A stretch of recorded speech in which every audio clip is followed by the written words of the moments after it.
Lisbon is really a city that have evolved very quick with an environment very creative. For business, of course, for new technology, but also creative in the sense of artistic culture.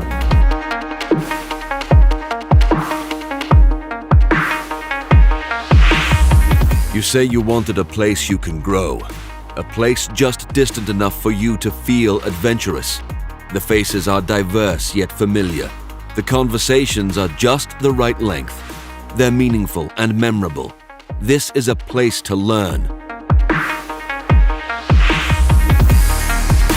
A lot of summits are coming to Lisbon. People enjoy the city. The city is vibrant. You have nice places. You have surf, you have sun, you have beach, you have everything. So you can enjoy a great conference in technology, gathering the main players in the world.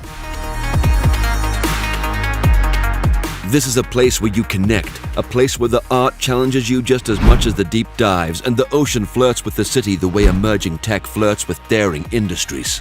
We've noticed that for a few key business areas, mixed reality could be a real game changer. You want to break the creative people free from the notions that VR needs to be a version of reality. We are inextricably on a path to what we've seen. Best way to predict the future is to create it.